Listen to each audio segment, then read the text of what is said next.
My father's signature bled across the bottom of that disownment letter like a fresh wound, a stark, painful contrast to the lavish celebration surrounding us. And I watched, completely numb, as my own family signed me out of their lives, right there in the city's most exclusive restaurant. T was the same fountain pen he'd used to sign my Harvard acceptance letter just 4 years ago, a lifetime ago it felt. The restaurant's opulent chandelier light caught my mother's diamond tennis bracelet as she leaned back, a look of profound satisfaction etched on her face. Across from me, my sister Olivia tried to slide her phone discreetly beneath the tablecloth, but I caught the telltale red recording lights still glowing. They were documenting this, my public execution. "We think this is best for everyone," my mother purred, her voice a practiced honey-coated whisper of rehearsed concern. A clean break. My eyes remained fixed on the disownment letter in my hands. Beneath the cold legal jargon and sterile formality, 3 signatures formed a perfect, chilling row: my father's authoritative strokes, my mother Patricia's elegant, sweeping curves, and Olivia's hurried, almost careless scrawl. A shiver traced its way down my spine, not from fear, but from the sudden icy blast of air conditioning directly above our table. The French restaurant's ambient noise, the laughter, the clinking, the hushed conversations of Chicago's elite, all faded to a distant, muffled hum as blood rushed to my ears. I watched my hands, steady, unshaking, as I carefully folded the heavy paper in half, then quarters. "Is there anything you'd like to say?" my father finally asked, but his eyes were already flicking down to his PC Philippe limited edition watch. It was the same dismissive gesture, the same palpable impatience he'd used at every parent-teacher conference he'd ever bothered to attend. Just then, the waiter approached, a bottle of champagne shimmering in his hand. "To celebrate the graduate," he announced brightly, completely oblivious. He'd walked into an execution, not a celebration. My family's eyes, like vultures, fixed on me, anticipating tears, outrage, the emotional display they'd come to film. A final, pathetic performance from the family disappointment. But I wasn't going to give them the satisfaction. I simply slipped the folded letter into my blazer pocket and reached for my own envelope. "My name is Rebecca. I'm 22, and I'm a data scientist. This is the story of how I took their silence, their dismissal, their utter abandonment, and turned it into my loudest, most unapologetic statement. The Bennett family legacy wasn't just a name, it was a dynasty. 3 generations of investment banking excellence. Our Chicago lakefront mansion had graced the pages of architectural magazines. Our name was etched onto university buildings and hospital wings. When people whispered about old money in hushed, reverent tones, they meant families like ours. And I was supposed to follow the script. Wharton undergraduate, then Harvard Business School, then the family firm. It was my destiny, pre-written, non-negotiable. But somewhere along the way, I developed an obsession, not with balance sheets, but with algorithms, not with market trends, but with efficiency metrics. By sophomore year, I'd switched majors from finance to data science, watching my father's expression harden, calcify a little more, with each academic update I dared to share. "Numbers are numbers," I tried explaining once, desperately. "I'm just using them differently." He didn't even look up from the quarterly report spread across his mahogany desk. "Family tradition isn't a math problem you can optimize." His words were a cold, definitive sentence. After that, my parents' communication strategy shifted. It wasn't a fight, it was a slow, painful fade-out. Questions about my classes stopped. Dinner invitations dwindled. Family photos no longer required my presence. Even holiday gatherings became optional. "We understand if you're too busy with your projects," my mother would text. The passive-aggressive work was done. Olivia, 2 years older and already a rising star at Bennett Financial, became their proxy. She'd call occasionally, her voice carefully neutral, echoing their disappointment as she reported family news and subtly reminded me of their expectations. "Dad mentioned the junior analyst position again," she'd said during one such call. "It's still yours if you want it." "I'm building something different," I replied, my voice firm. "Different isn't always better, Becca." Her sigh carried the full, crushing weight of all their disappointment. "Sometimes different is just difficult." I'd already learned to translate Bennett speak. Different meant defiant. Difficult meant disappointing. I was becoming both. My coffee shop job near campus, the constant hiss of the espresso machine, the warm murmur of customer chatter, that became the soundtrack to my new life. It was a sharp, vibrant contrast to our family home's cathedral-like silence. Between shifts, I coded at a corner table, building what started as a class project and slowly, thrillingly, evolved into something more. Root Logic began as a simple algorithm to optimize coffee bean delivery schedules. Small shipments, minimal storage, unpredictable demand. These were the constant headaches for coffee shop owners. My solution reduced waste by 23% during the first test month. Dr. Sanchez, my advanced analytics professor, noticed the project during midterm reviews. "This has potential beyond coffee beans," she said, tapping her pen against my laptop screen. "Supply chain optimization at this scale could could transform small business logistics. She connected me with the university's startup incubator. By winter break, Root Logic had expanded to 3 test clients. By spring, we had seed funding and a small dedicated team. Just me, Zach handling UX design, and Kayla managing client relationships. I didn't tell my family. Their questions would come with conditions, their interest with expectations. Besides, they'd stopped asking about my life months. AGO. By the way, if you're still with me and finding yourself rooting for the underdog, make sure to hit that subscribe button. More unbelievable stories like this are coming your way. The morning we closed our first major investment round, $2.4 million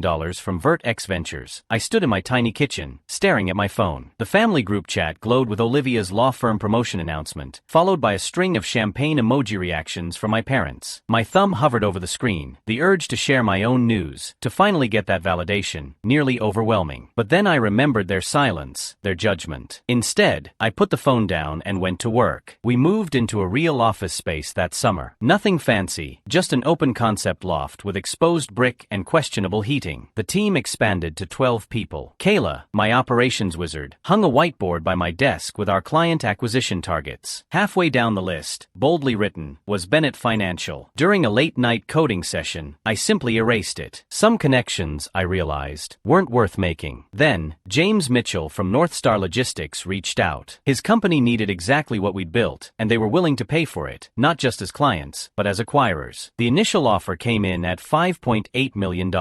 After 2 weeks of intense negotiation, we settled on $7.2 million, with guaranteed positions for my entire team, including a director role for me. The contracts were signed on Tuesday. My graduation ceremony was scheduled for Saturday. The family dinner invitation arrived Wednesday morning. My mother's perfectly curated text suggesting Maison Lumière, where the Bennett family celebrated all significant milestones. My father selected the wines in advance. My mother arranged the flowers. Olivia, of course, would document everything for their carefully curated social media presence. I accepted with a simple, almost chilling, "I'll be there." The night before the dinner, I sat in my apartment, surrounded by documents, the acquisition paperwork, press releases scheduled for Monday morning, my graduation certificate in its leather portfolio. 4 years of systematic effort, laid out in black and white. Proof, all of it. Not just of success, but of existence. Of choices made and paths taken. I slid everything into a sleek leather portfolio, the kind my father would approve of, at least aesthetically. I fell asleep listening to the constant hum of Chicago traffic, 17 floors below. The next evening, I arrived at Maison Lumière precisely on time. The maitre d' hesitated when I gave my name. "The Bennett reservation," I clarified. He checked his tablet again. "I have the Bennett family listed as 4 guests," he said, "but only 3 have arrived." Of course, my name wasn't on the reservation. I was the subject of the dinner, not a participant. "I'm the 4th, I stated, holding his gaze until he nodded, a flicker of understanding in his eyes. He led me through the dimly lit restaurant, past tables of Chicago's elite discussing market trends and vacation properties. I spotted my family immediately. They were arranged like a perfect tableau, waiting for their subject to arrive. The table was positioned perfectly, central enough to be seen, private enough for their conversation. My mother had already arranged herself like a magazine cover, her silk blouse exactly matching the dinner napkins. My father studied the wine list with unnecessary, theatrical concentration. Olivia angled her chair for optimal social media documentation. "Darling," my mother air-kissed near both my cheeks. "The guest of honor arrives." I accepted the performance, taking my designated seat. The waiter appeared with champagne, pouring 4 flutes with practiced precision. My father raised his glass. "To endings and beginnings." The toast completed, my mother reached into her designer handbag and withdrew a cream-colored envelope, placing it beside my bread plate. The paper was heavyweight, the kind used for legal documents and permanent records. "We've given this considerable thought," she began, her therapy-practiced voice hitting the perfect note of compassionate detachment, "and we believe this arrangement will benefit everyone." I opened the envelope slowly, though I already knew what it contained. The disownment document was legally unnecessary. I was an adult with my own finances. But it was symbolically significant. The Bennett family formally severing ties with its wayward daughter, written in contractual language my father's lawyers had undoubtedly scrutinized. My mother continued her prepared speech about family legacies and different paths, while I read each word carefully. The document acknowledged my choice to pursue alternative career options outside the family business, and formally released me from obligations and expectations associated with the Bennett name. Translation: I was being erased. Olivia's phone, of course, captured every moment. My face as I read, my hands as they held the paper, my silence as I processed their rejection. Perfect dramatic content for their carefully curated narrative. I refolded the document along its crisp lines and tucked it into my jacket pocket. Is that all?